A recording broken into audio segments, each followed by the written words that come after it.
Ito, para sa malaman po ng taong bayan. Willful killing. Willful killings to. Affected thousands of civilians. Oo, ha?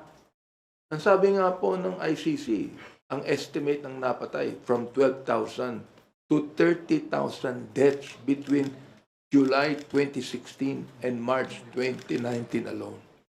O sabihin na natin na maraming napatay ng mga drug pushers. Sabihin na natin. Kaya sabi ko kanina, ilan ba napatay na drug lords? O, ilan ba napatay na drug lords? Okay. Si Kerwin Espinosa, na sinasabi po ng PIDEA na drug lord, nakakawala pa ngayon eh. Oo.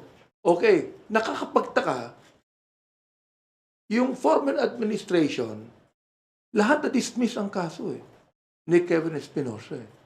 Ang tanong ko, bakit? Sinabi ng PIDEA hanggang ngayon, nasa drug list pa ang pangalan ni Kerwin bilang drug lord. Ba't ba siya nakakawala?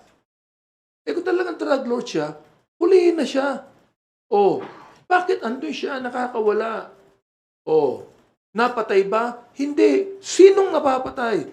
Yung mga mahihirap na mga tao na ang sabi po ng iba, kaya kami naging drug pusher, pulis din ang nagbibigay ng drug sa amin.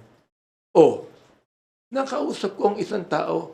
Ang sabi niya sa akin ganito ha, oo, karamihan po daw ng mga drug pushers, pulis ang nagbibigay ng drugs.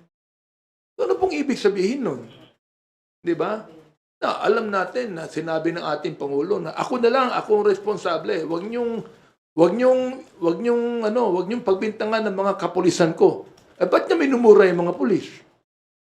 Ba't niya minumura yung mga pulis? Ba't pinabayaan niya? Sino ba nag-utos na patayin? Shoot them dead. Sino ba nagsabi nun? Siyempre na-involved din ang mga kapulisan natin. O yun naman pala ang sabi ng leader natin, commander-in-chief pa natin yan. Titirahin na natin to. May reward pa. So ang tinatanong ko, ano ang pagkakaiba ng drug pusher na yun lang ang kanyang trabaho? Mahirap na tao ito na kumikita sa drugs para makakain sila. Anong pagkakaiba niyan sa pulis na pumapatay din ng drug pusher upang magkaroon ng pera? Anong pagkakaiba? Walang pagkakaiba eh.